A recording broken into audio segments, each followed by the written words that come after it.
Hello fellow souls. Today we're going to make a little painting on this canvas, a round canvas. I thought it's a bit more unusual, so let's try to paint some mountains and some nice beautiful nature scenery on it. And of course this is again inspired by Bob Ross, the absolutely world famous Bob Ross, with his calm, soothing teaching style and his wonderful TV show from the 80s, 90s, I believe, The Joy of Painting, which I rediscovered a few weeks ago, and that really reignited my love and passion for painting again, in some way again, because I was making art before that, but also for the first time in a way, because oil painting was not really something I touched a lot, because I was always intimidated. It's like, okay, oil, that's super fancy, it's more expensive, and you are not allowed to make mistakes and things like that. But what I love with his teaching style, with Bob Ross' teaching style, is there are no mistakes. As you know, the quote, there are only happy little accidents. And I absolutely love that, and I think we should all embrace that. We should embrace that mantra as far and as intensely as we can, while still trying to get to some, little milestones, or trying to get a little bit better with each painting, or with, I don't know, with a certain tool set that we try out and certain new techniques. But even if we don't get better, or even if we don't feel like that we get better, what's really important, of course, is the joy in the process. And that's what I want to share with you, and that's why I would be deeply honored and deeply grateful if you want to follow my journey, if you want to follow along and paint along, even better, more power to you. And if you want to see more painting videos or other art related content, then please subscribe, leave a like and a comment, and without further ado, let's begin. So what you're gonna need is, of course, some oil paint. You can use traditional oil paint. I'm using water mixable oil paint because I don't have to use any toxic mediums, which I really can't use because my body immediately reacts to turpentine or any kinds of thinners. Even if they're odorless, I get a headache. Or if I try to mix some other stuff in it that says, okay, it's odorless, it's non-toxic. I even tried some non-toxic alternative mediums, and even with that ones I got a headache. So what I'm just going back to is very simple. It's just linseed oil. This is this puddle here that you can see. This it was a drop. It was a nice drop before. It became a little mess already.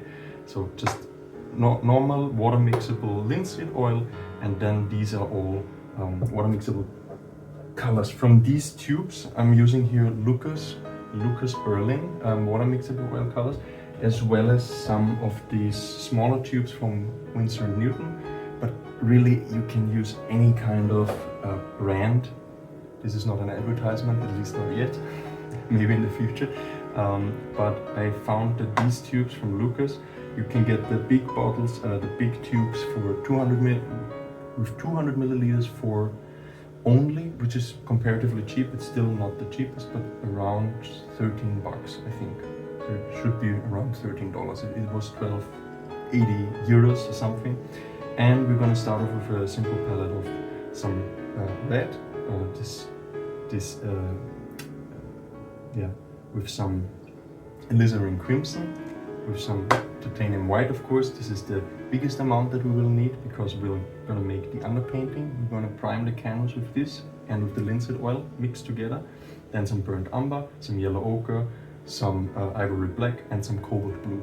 Cobalt blue looks very dark here, probably in the camera even darker, but when you put it on canvas, it's such a nice, unique, royal color. It's not royal blue. There's a blue that's also called royal blue, and there's Prussian blue, of course, which Bob Ross used a lot, which is a bit more dark. But cobalt blue, I just feel so drawn to it. That's why I always pick this. You can, of course, vary these colors, put a little more variation to these colors, and we're probably also going to use later on some cadmium yellow, a little bit of cadmium red, which is a way brighter red, as you can see. Cadmium red. It's almost the brightness of the tube here, and probably some phthalo green, I don't know how to pronounce it. We don't have the sap green now. I didn't get it from the store. You can use it, of course, even better. That's the traditional Bob Ross green, I feel, sap green. That rings a bell immediately. I don't have any green on the palette yet, but that would change in a while. So let's just start with priming the canvas. So we're gonna mix some of this white with linseed oil, fairly quite a bit. I don't know if you can see it in the camera, but it's quite a bit of linseed oil, not too much. Of course, no, don't go overboard. Don't mix it more than 20%. 20% medium, and the rest, of course, should be the color pigments. So if you go over that, then the drying time increases, and yeah, it can be a bit messy. Which is also a thing with water mixable colors, as you can't use any thinners, because that's the reason why you use that. You can use water, a little bit amount of water to mix in with the colors, but I honestly don't really use it with this technique, other than maybe a little bit in some areas, a little bit, a tiny amount of water to mix the color, to liquefy it a little bit, to give it this inky flair, but not even that strong. I would mostly recommend, I don't know, I'm not very knowledgeable about oil colors, to be honest, but I would say stick with just colors, just the oil pigments and a little bit of linseed oil. When you want to really mix it with linseed oil. And of course there are also other mediums that you can use, like these gels, non-toxic gels, also odorless, but this is for a different technique. For wet on wet, keep it as simple as possible, I would say. If you figure out some other technique, please let me know in the comments, or if you know something more about this. I would always love to learn. So, as you can see, it's really shiny and oily. This is exactly what we want. Put this right here. It's probably not visible in the camera, but it is the basic foundational layer, very important, so that you can keep it wet and shiny during the whole process. And interestingly, I found out that even if you put a lot of oil underneath, if you swap it back and forth like this, go back and forth in these gentle stroking motions on the canvas, then it still dries pretty quickly. I noticed that there's a little bit of red in it. It doesn't matter, because we're gonna add some red in a moment, some alizarin crimson, is that it still dries quite quickly, which surprised me, because I always thought, and I must have done something wrong, like 5 years ago when I tried oil painting a bit, it would just not dry. And I used traditional oil colors mixed with linseed oil, and it would take 6 months and it was still not dry. I overdid it, I mixed too much medium in it. I was, just trying it out and just figuring it out in the process, but then again not figuring it out apparently. So yeah, some tutorials and some looking up some of these methods is definitely recommended. Okay, make it really like put a lot of white and not a lot of oil, but a lot of this white on it. Canvas, you can't see it probably in the camera, doesn't matter.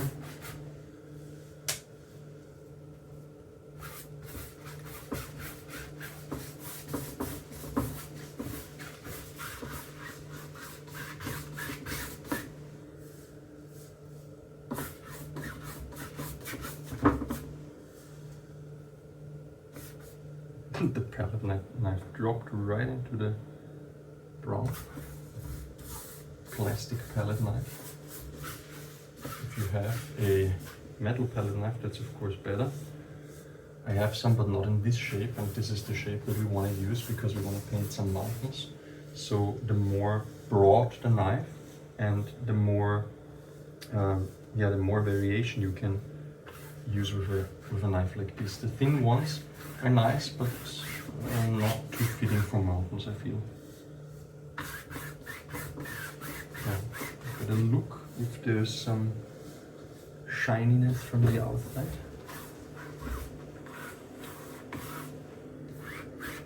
good. Maybe we'll add a little bit more linseed oil. These bottles.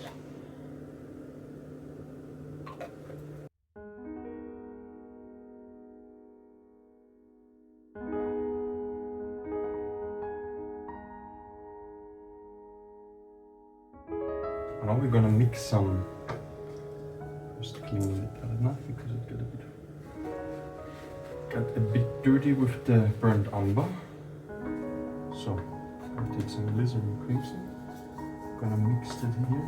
It's nice. If you mix it, it's like this creamy, buttery consistency. It's so nice. You only get it with watercolors, I feel. Acrylics, I mean, some better brands of acrylics, they also have this buttery consistency. Yeah, unbeatable in that feeling of smoothness, I feel.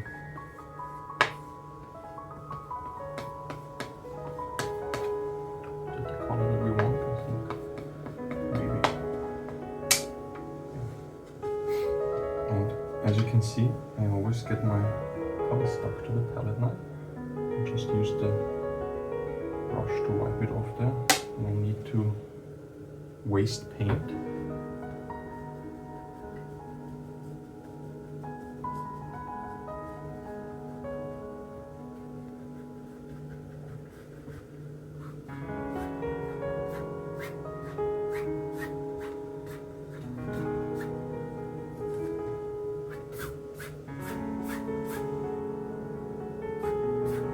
It's a nice pink color. Very nice. Probably my wife's favorite color, but I also fell in love with this shade quite a bit. Such a nice hue. Gives such positive, wholesome, life-affirming. I don't know. Gives me a good flair. Gives me a good vibe.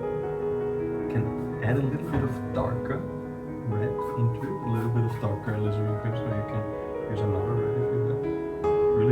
Really is not that important. What's important is that the color combination suits you, that you feel the colors harmonize with each other and that you enjoy it, and that you have fun during the process. Okay.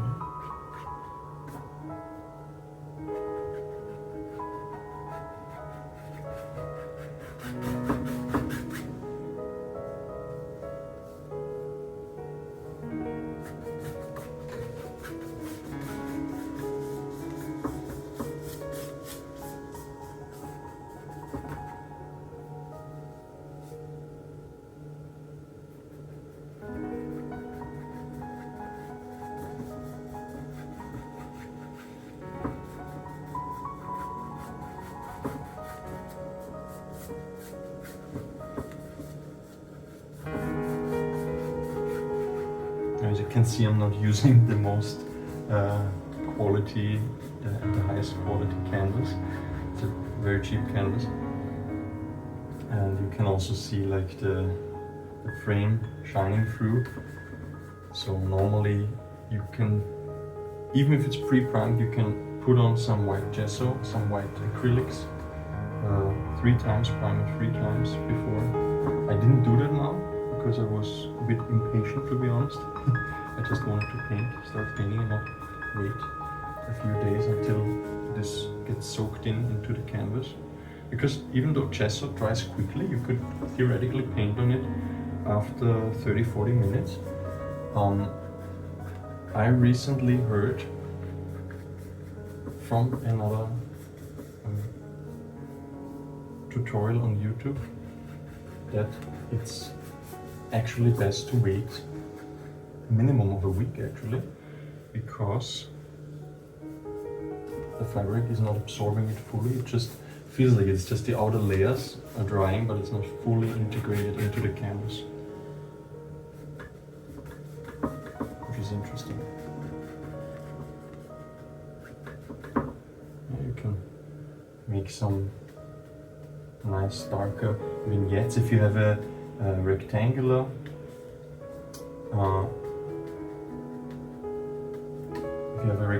canvas, then this is of course looking completely different, and you can make some nice vignettes on the edges. I'm trying this here even though it's a round canvas.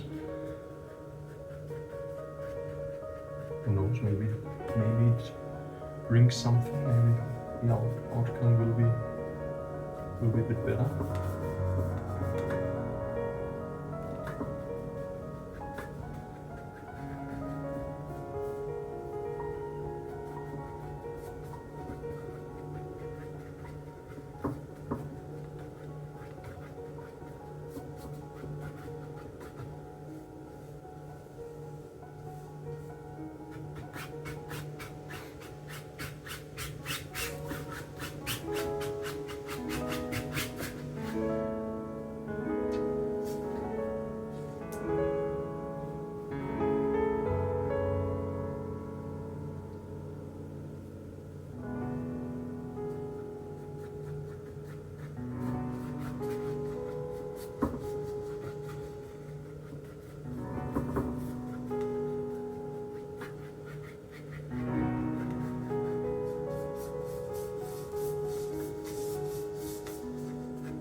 can also mix some, you are allowed to mix some black and some brown, maybe a little bit of yellow ochre,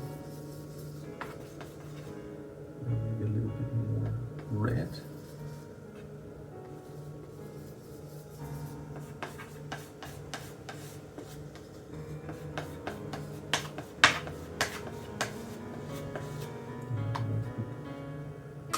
Too dark.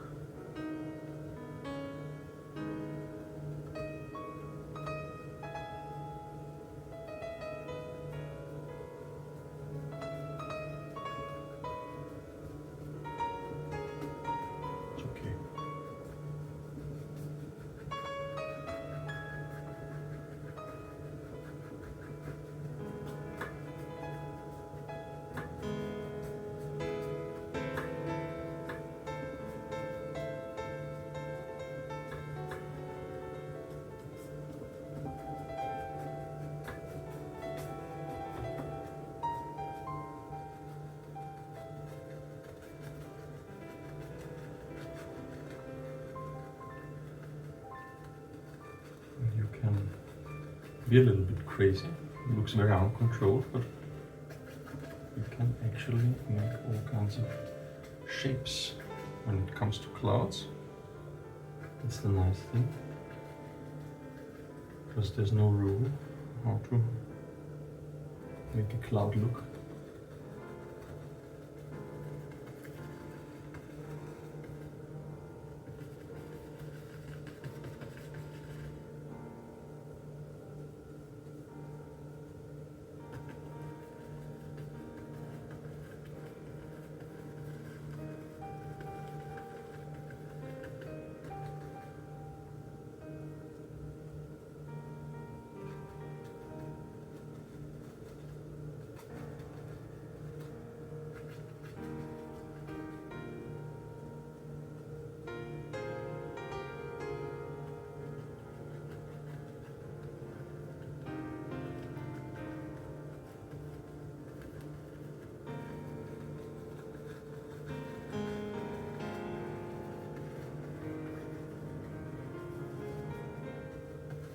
Then with a clean brush, I know this doesn't look particularly clean. Did I say green? Yeah, it's green. It's a green brush.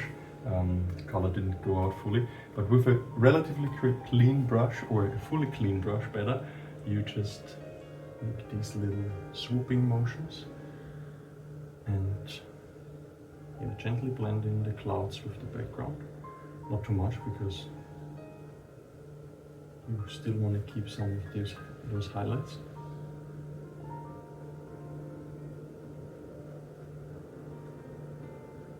You can also make these little twirls.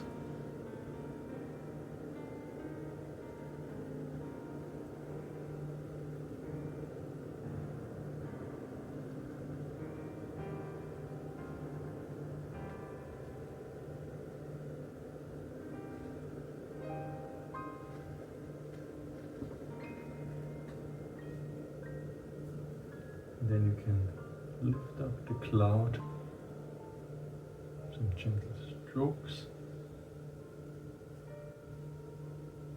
It was maybe a bit too enthusiastic, but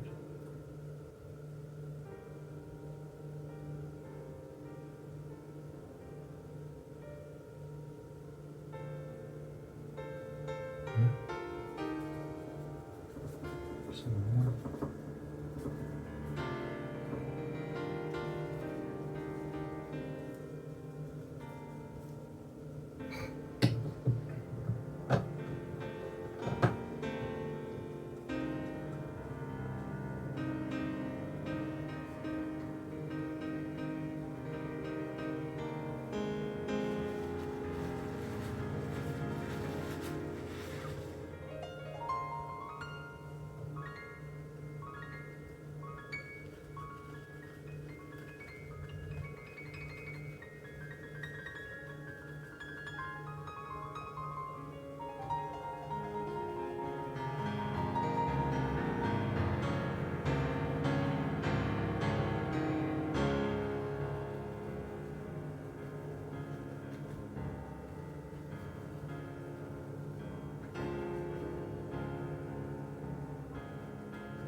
Then we'll mix all kinds of shades into one. We'll take some burnt umber, a little bit of blue, whatever blue you have, a little bit of red, and add some yellow ochre. Put this on the palette knife and make a little mountain.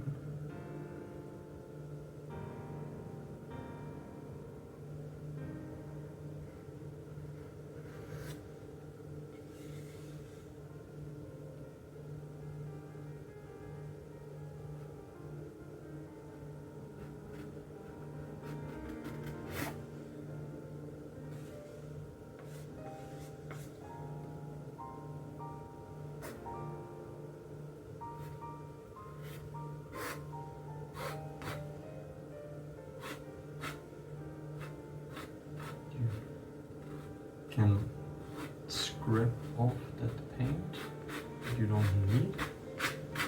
just with dries into the canvas enough, this little layer. Make all kinds of shapes.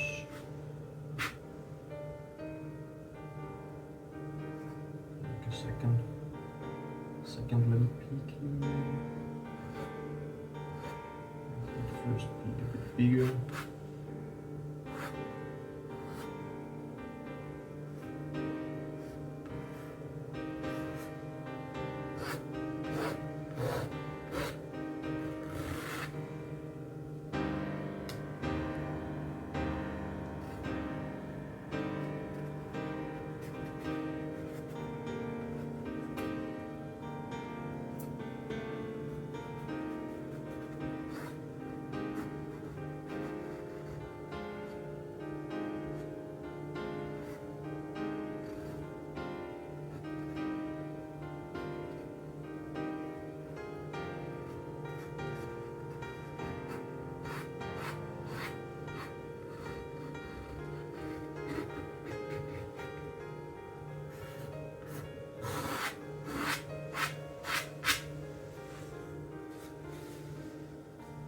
Now take a clean palette knife or wipe the palette knife clean that you have.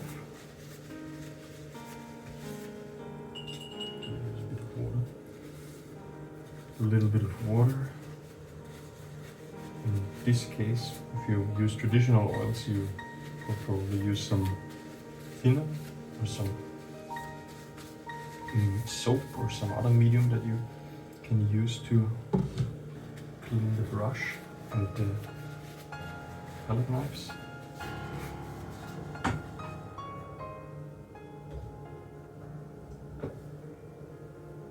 We'll take some white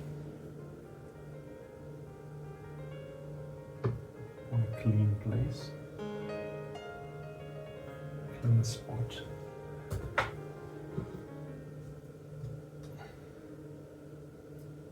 And then you spread it out like butter on a bread.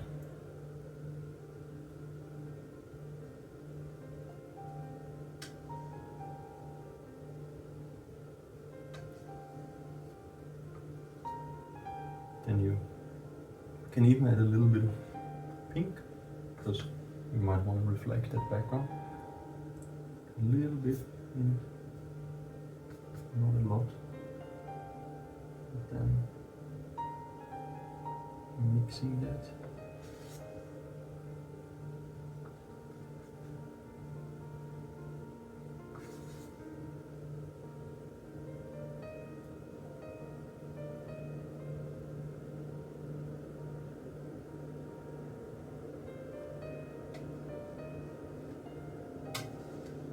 Then cut into the bread. Take a little bit of butter. And then, as Bob Ross says, gently, not firmly, very gently, let the knife drift along the directions, the lines, the direction lines of the mountain. So, let's see. A bit.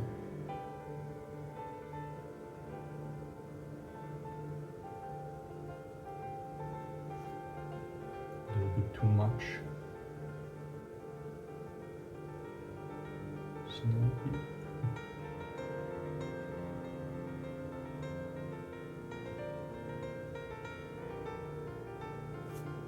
And you can make this little wiggly motion.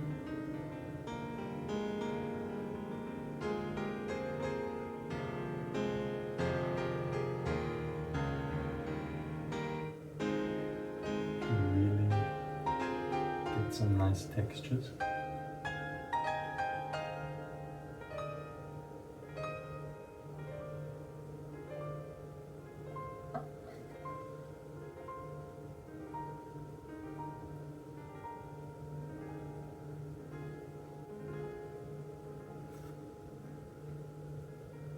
This one is a little bit too much, but it's okay.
just add these on top.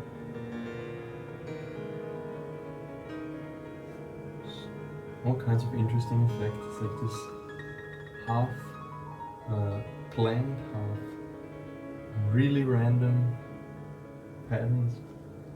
It's really nice.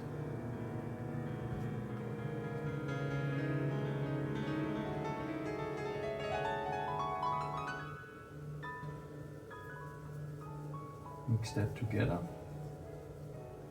and then actually I want that more on the top of the knife.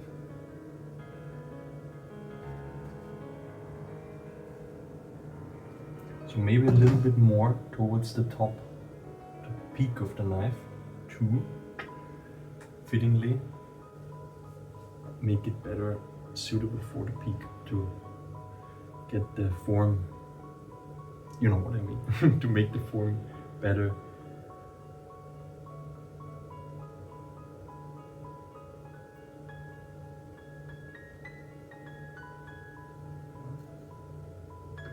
Because this is a small mountain. If it's a bigger mountain on a bigger canvas, then it's a bit easier. And it's really not that much of trouble. Here it's a little bit difficult to get in between these cracks.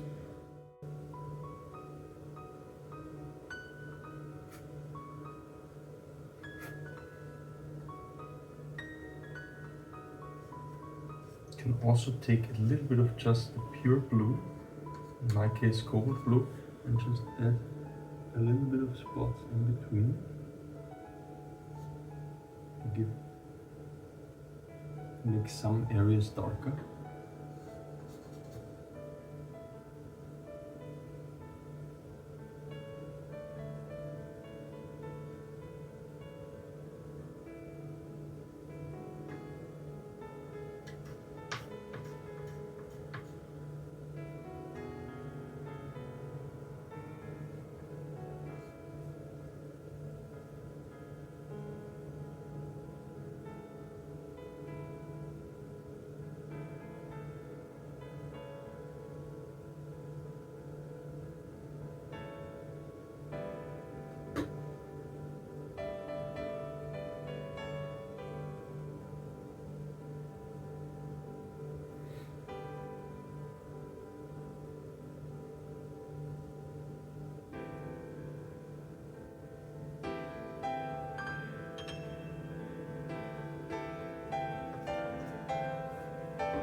Let's make another one here.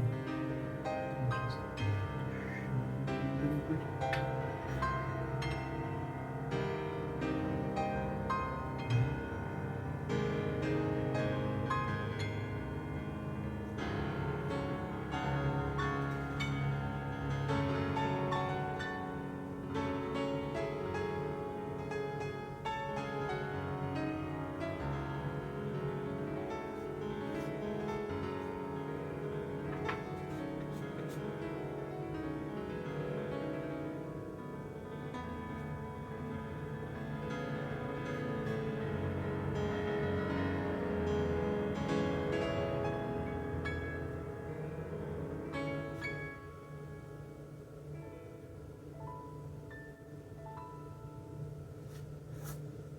And we'll blend the bottom.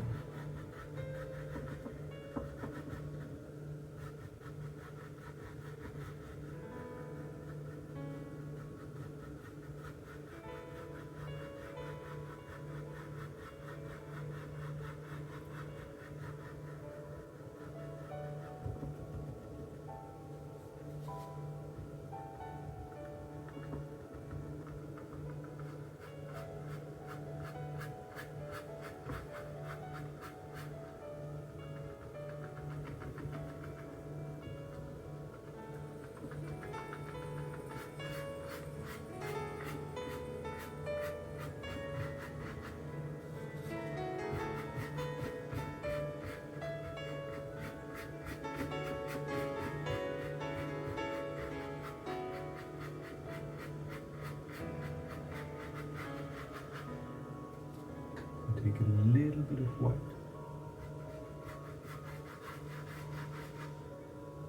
Make the mist more misty. Misty mountains.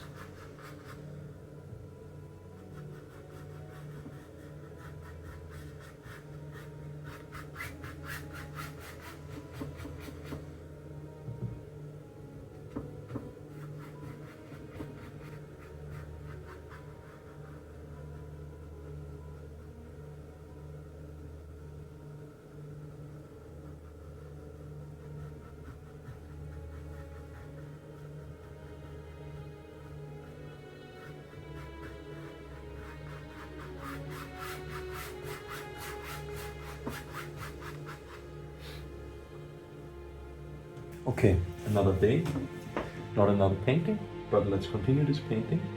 And I think I want to not redo, but add a little bit to the mountains.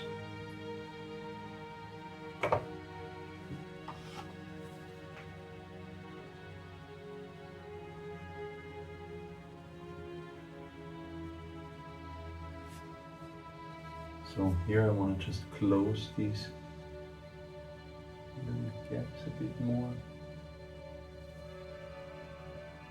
Maybe. Let's take another palette knife. This time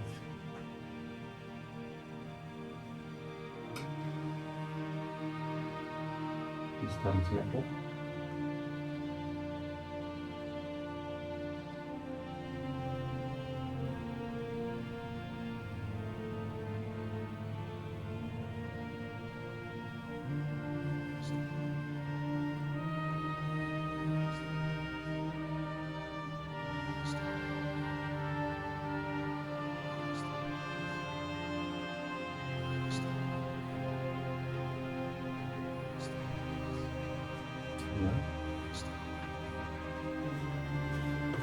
I want a little bit darker blue. And here. Yeah. Not all the way, but just a few spots here and there. Give it more texture. And to kind of add these little spots of interest. Could be some bumps or some indications of a little cave in the mountain, or just a more shadowy area.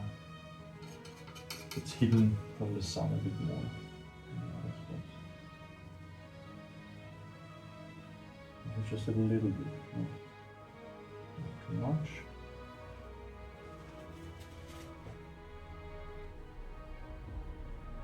And this is really thick paint.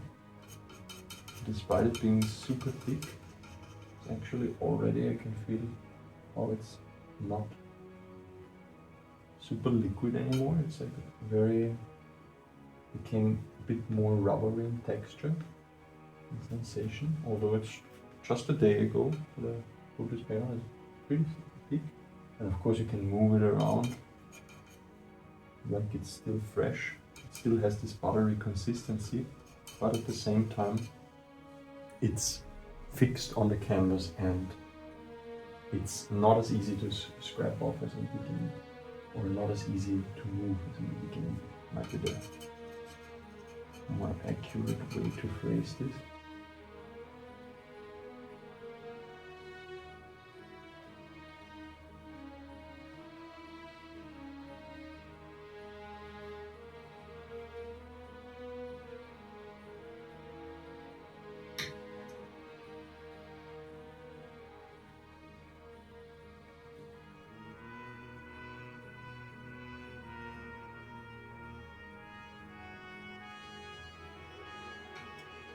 Shadow for this little bit.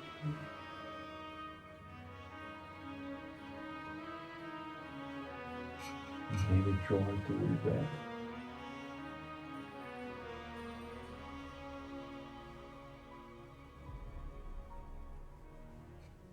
It's a bit too dark.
Then the bottom again.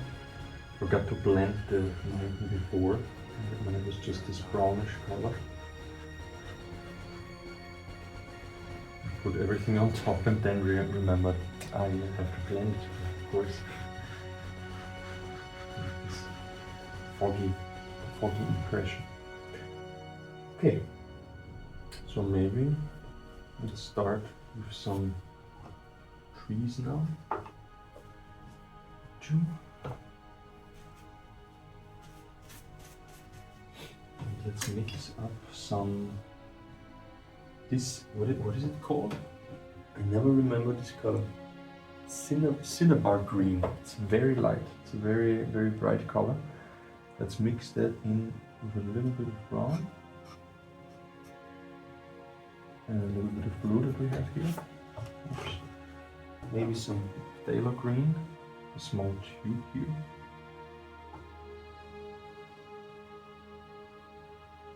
So, might be a bit too big this brush. Let's still try.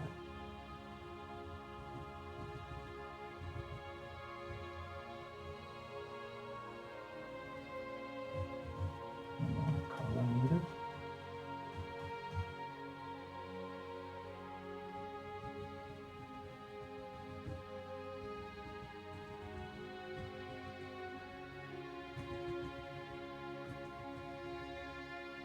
Welcome home, beautiful soul.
I'm tilting the brush a little bit.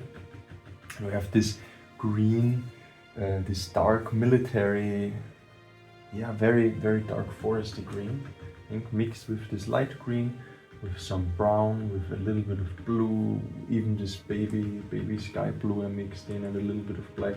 Just all kinds of colors combined because I didn't want to waste them. Again, if you have the same have that same motto to use the colors on the palette and not throw them away, then go ahead and mix whatever color feels right to you.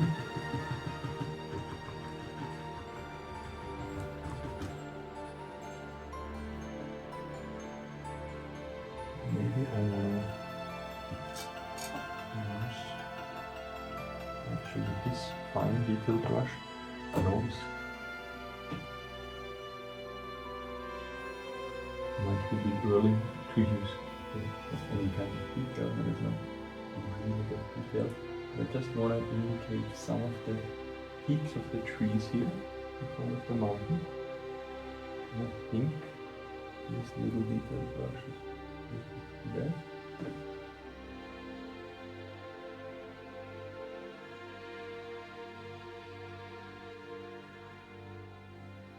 You can also tilt it and use it horizontally and go a little bit across. Not too wildly, because this is a very gentle brush. Okay, get kaput easily.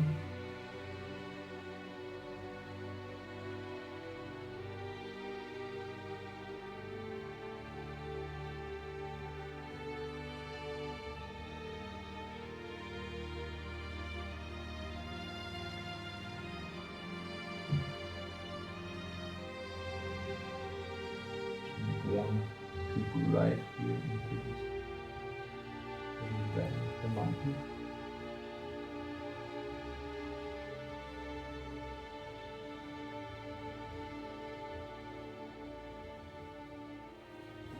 And if you don't have steady hands like I do, at least a lot of times I don't have them. Sometimes I feel I have more steady hands, but a lot of times not. Then it's easier, I feel, if you hold the brush like this instead of like a pen. This is how you write, basically, how you hold a pen if you use a pencil. Drawing, some people hold it very close to the front, some hold it very far away from the what's it called? Mine in German. But you can, of course, you can paint like this if you make details, and if you have a detail brush that's shorter, that it doesn't have this long hair, then you can absolutely hold it like this. But I feel it's easier, especially with painting, but also with drawing. Sometimes if you hold it very loosely, more to the end of the pencil, especially for broader shapes, you know, and with a brush like this, for instance, if you just switch it, if you flip it, and instead of holding it like this, you know, or like this, I'm holding it in all kinds of ways. Of course, whatever feels most right to you. But now, in some instances, I want to hold it like this. So seems very strange, but it actually gives me better balance, and I can, you see, holding it like this to make lines, but also like this, just flipping the hand around, gives me a bit more control, I feel. Makes the hand steadier.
Yeah, you can just make some almost random brush strokes and little tappies that go through here, because we all know trees are not uniform, they're not all equally in height, they are not equally in size, they're not equally in texture, and the way the bark is structured and the way the branches grow out and things like that.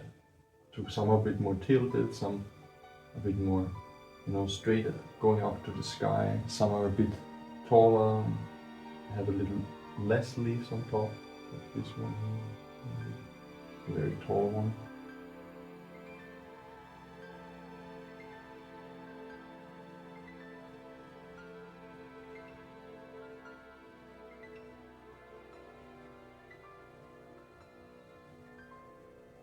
The dreams of today can be the times of tomorrow. I'm mixing a little bit of water in it, just a little bit. Not too much, we don't want to dissolve everything that we painted on here. Because these are a lot of trees. You don't have to do this, you can just go in with a bigger brush from the get-go. I'm just doing that to indicate a little bit more where the stem is.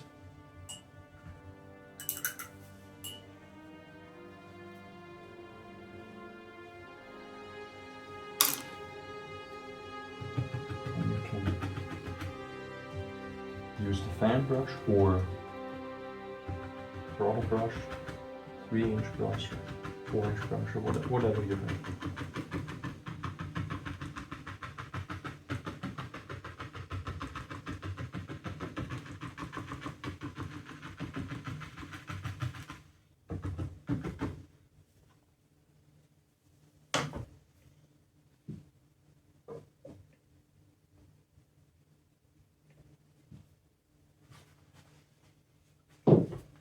Then you can pull this down.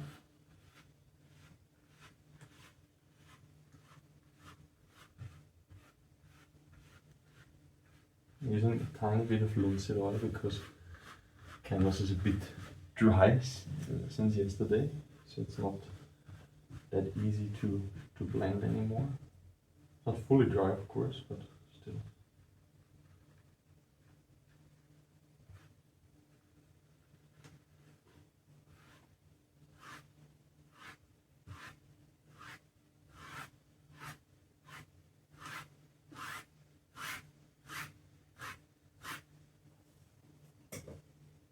Okay, now I want to make some colorful trees in the distance.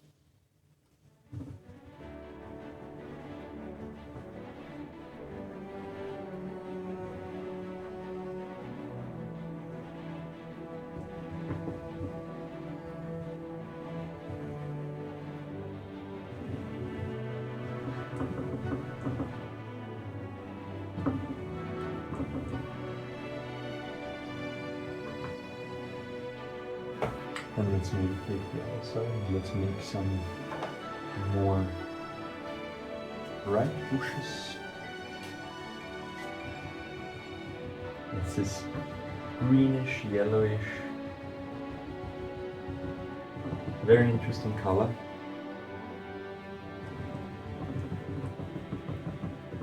I don't exactly know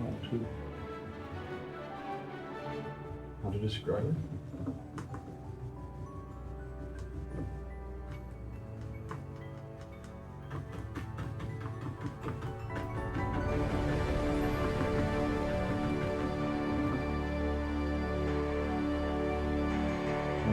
More yellow.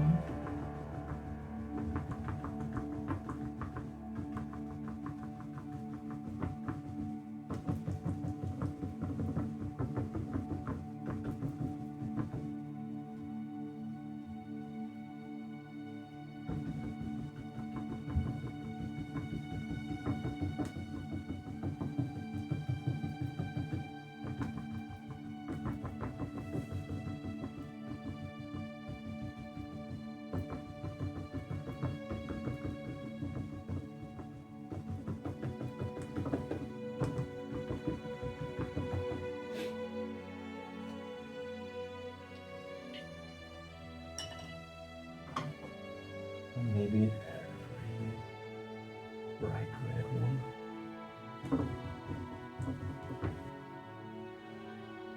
Mixed with yellow.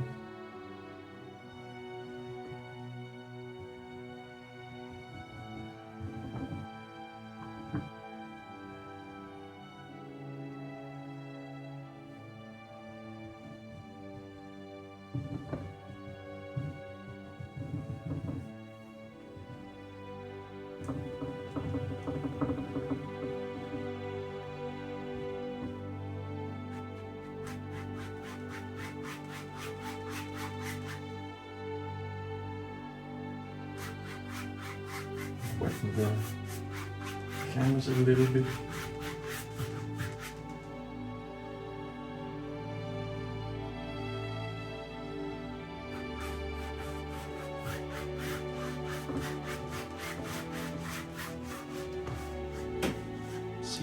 it's reflecting. If it's reflecting, it's definitely not on it.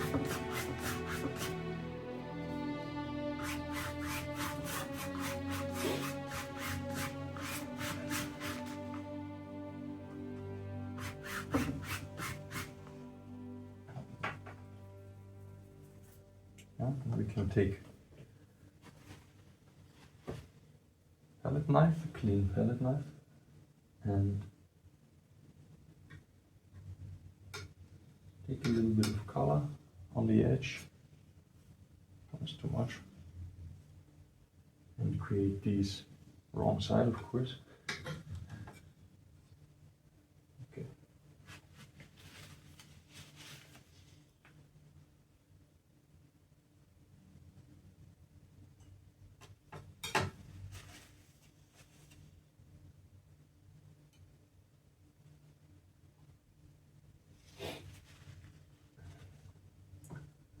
Create a few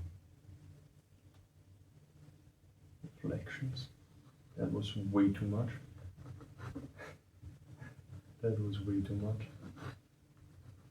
That's okay.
If we want to reflect a mountain, for instance, here in this lake in front, I would like to try that.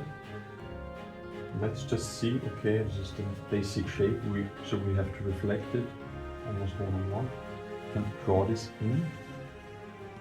I would take a little bit of this bright brown that we have here.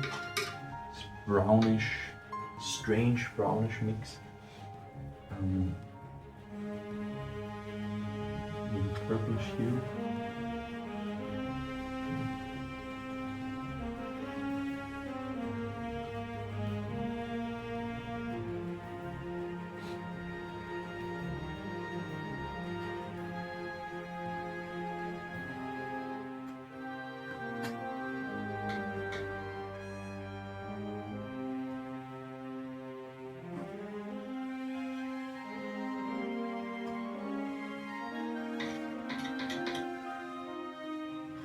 Just indicating it here.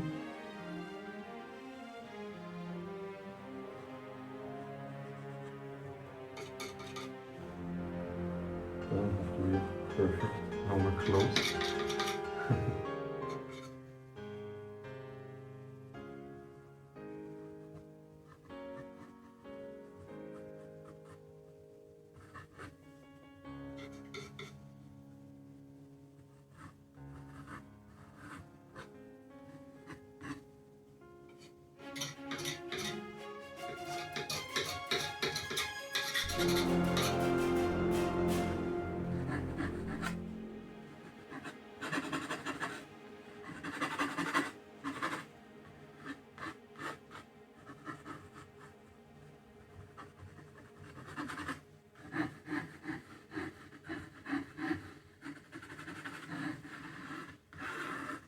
Mountain only goes up to here, about here, because we also have the reflection from the forest here and from the bushes. So don't have to overdo it. So which one do we take?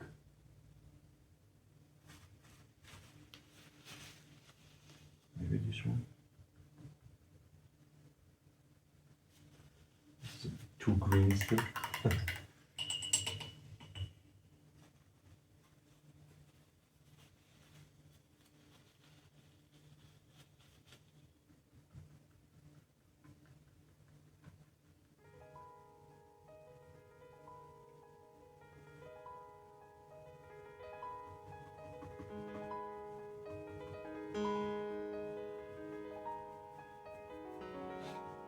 I'm just blending it in.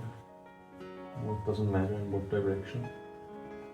Afterwards we're gonna go left and right, so horizontal blending anyway,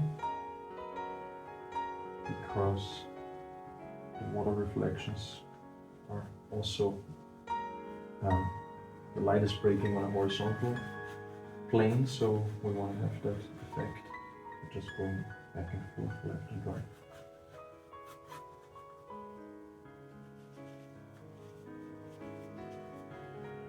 A little bit too much color here. Once again.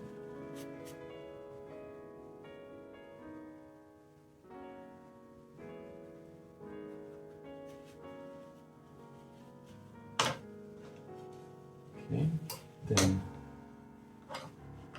let's take the same one and just completely dipped into the cadmium red.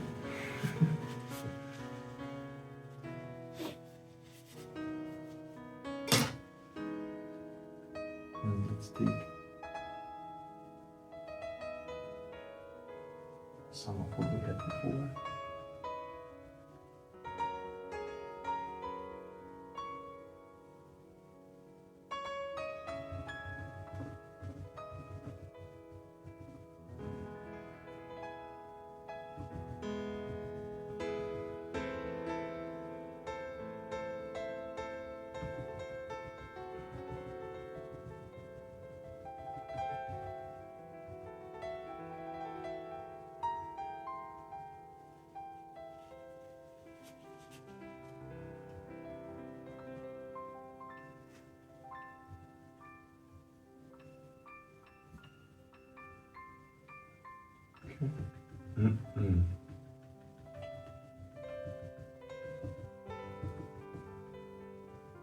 Not exactly the same colors, of course, but close enough. That's fine.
Just dipped it a little bit in the pinkish color that I have that is mixed with linseed oil.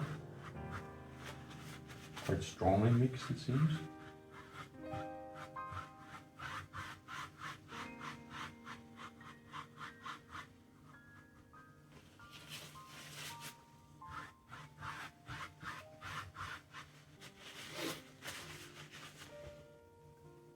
Of course, I need to reflect the snow also, which I just forgot.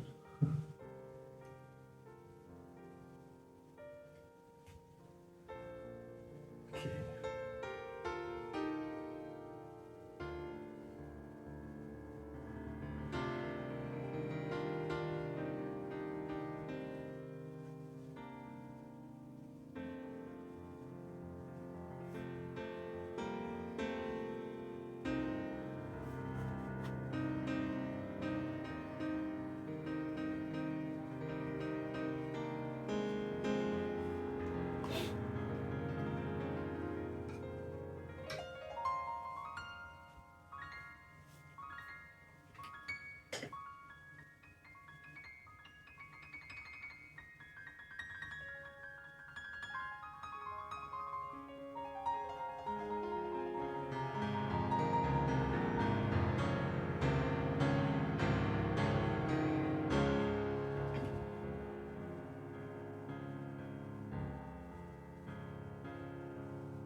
This doesn't have to be super accurate.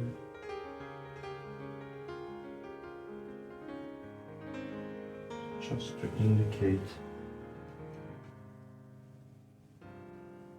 there's snow on the mountain.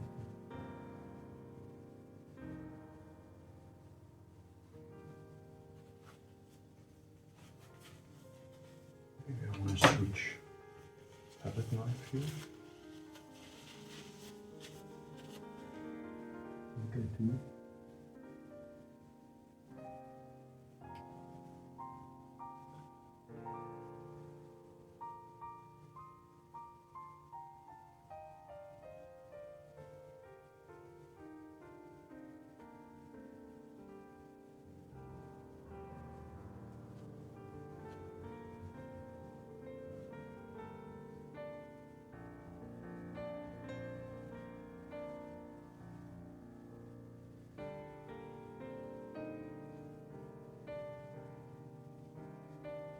Oops.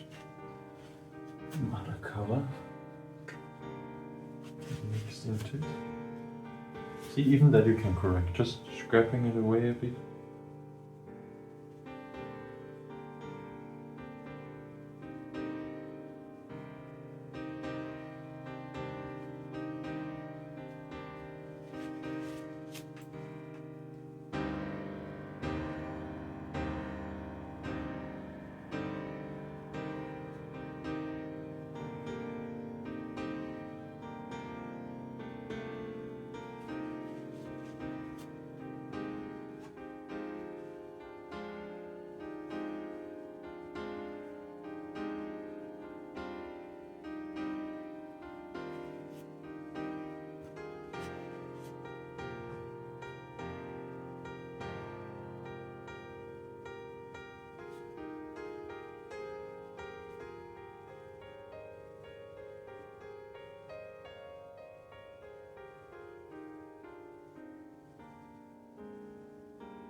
Thankfully I still have some of the blue left here. Also only want to indicate it, I don't want to make it as detailed as the one above. More like an indication.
Actually, I like the here also.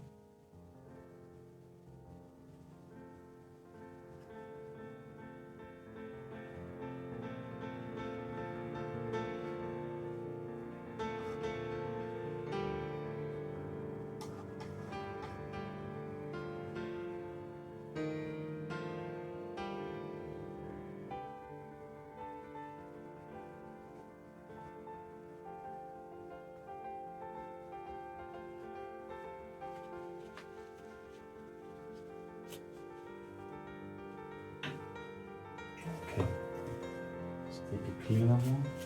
this is cleaner. Again, I'm just dipping in a little bit in this pinkish white.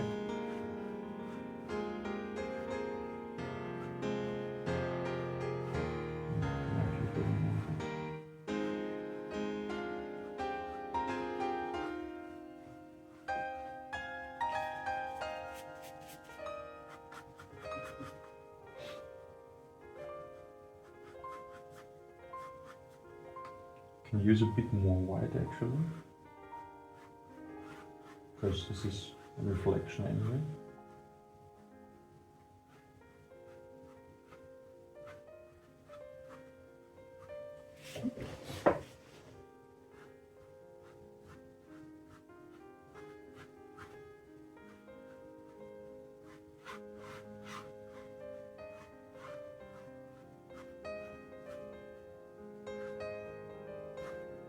Okay, so you have the edge covered like this, and then you can create the highlights and the reflections on the surface. So the surface basically, like what we see, the image breaking on the surface, that's the dimension I feel when you put on these little white highlights.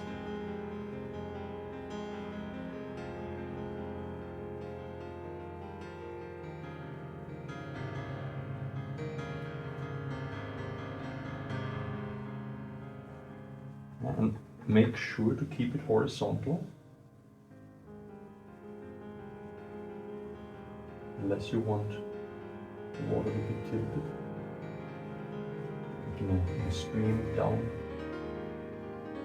the mountain somewhere. But here, it's even level.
Can just get lost in these reflections.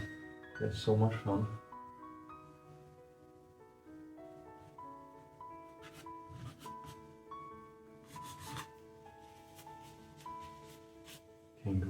over it, again lightly bit in the front. There's some too intense, too stark.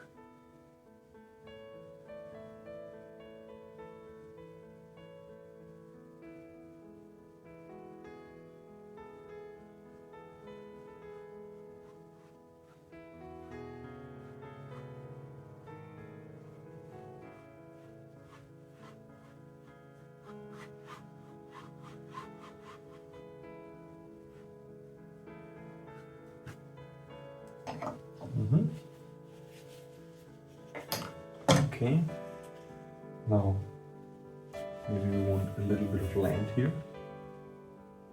Let's try that. Some light shade of brown.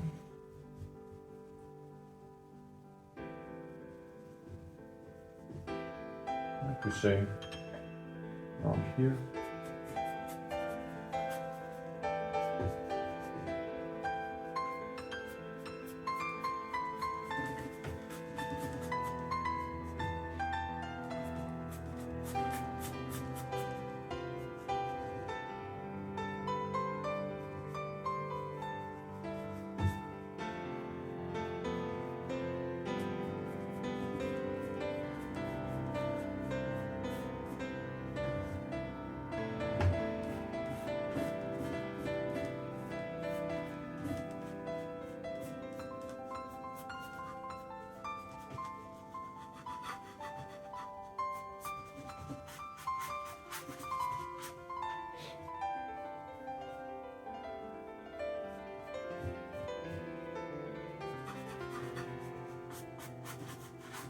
You can be very imaginative with these forms. You want to make this little island in the front.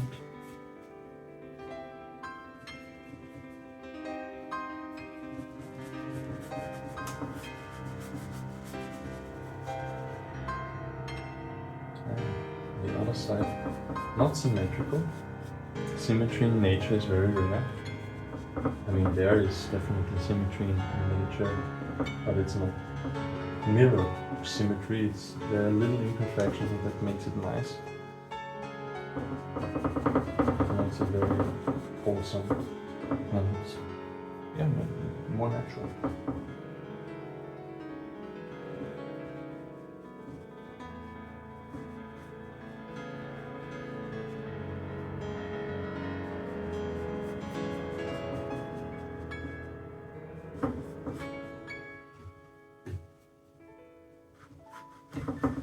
Say the island here on the right side reaches in a bit more into the water.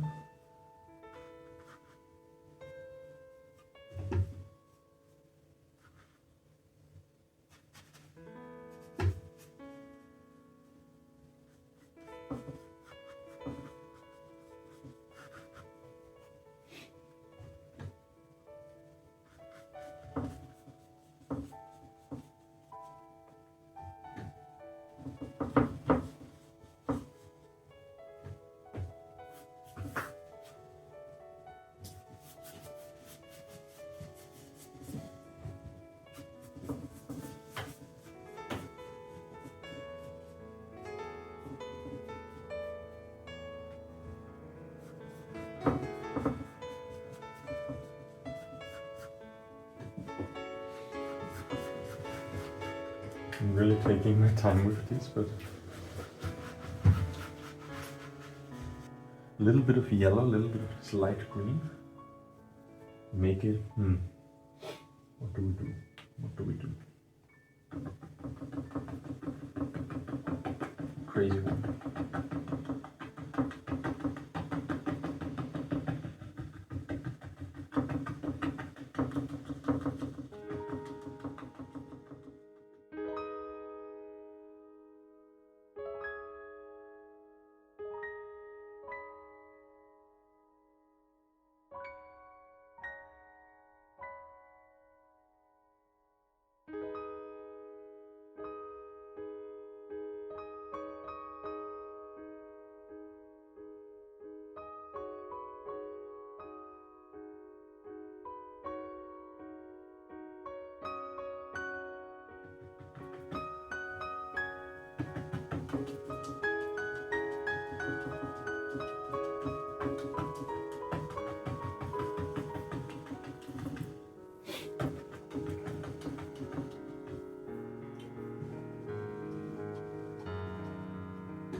lighter color and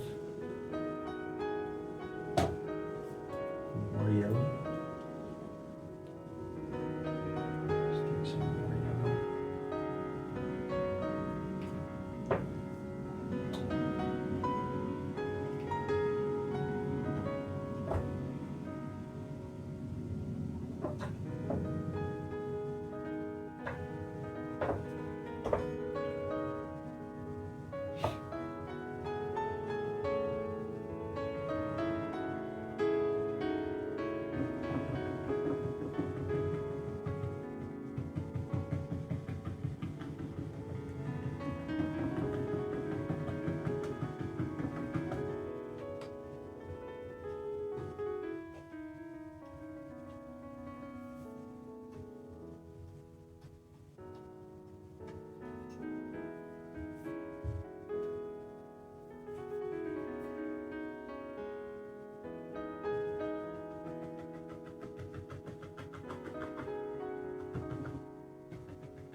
It's an interesting color.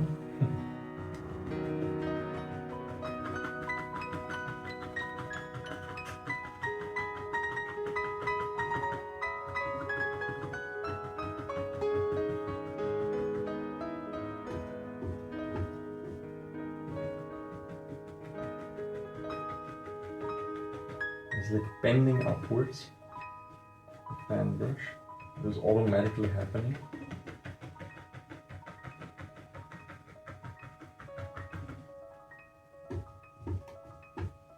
Bending upwards, bending downwards, of course. Not bending upwards.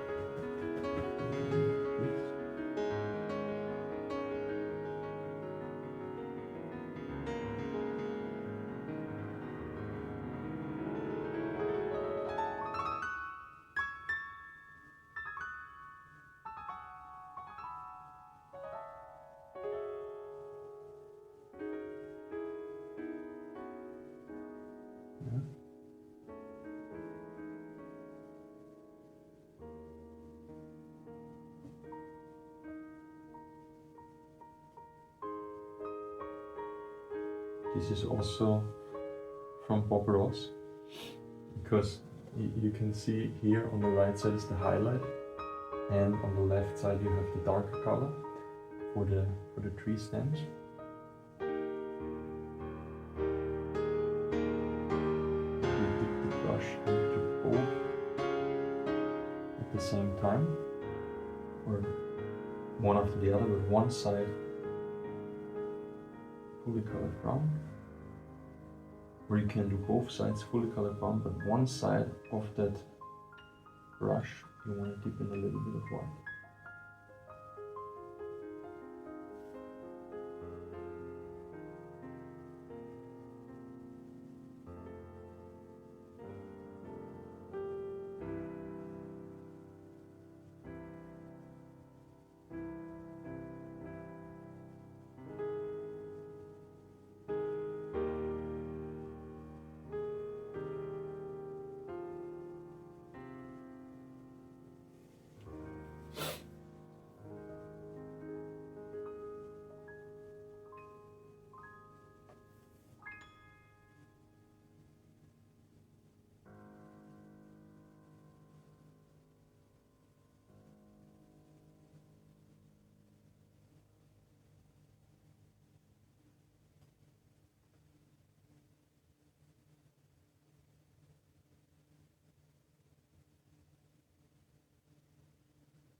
Put a lot of color on the brush, and just gonna add my trees here.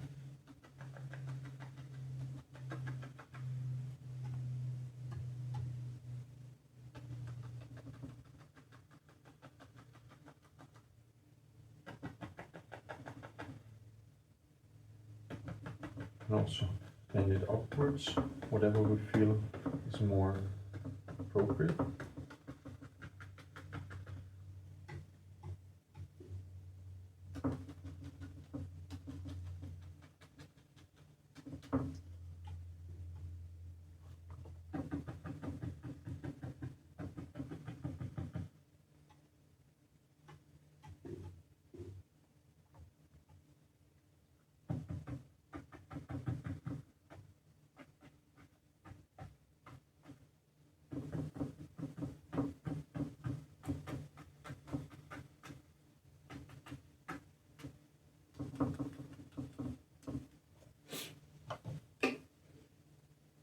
There's a lot of color left on the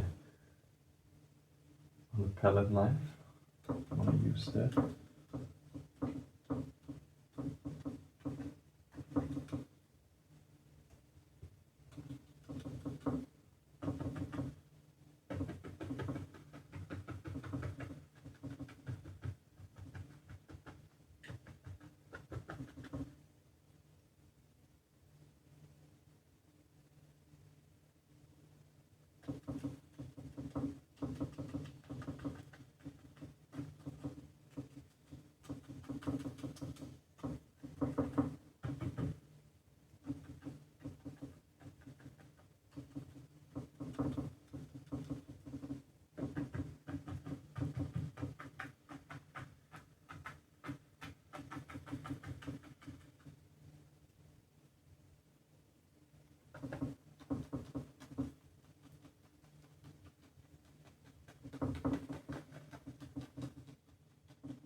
Okay, let's not overdo it.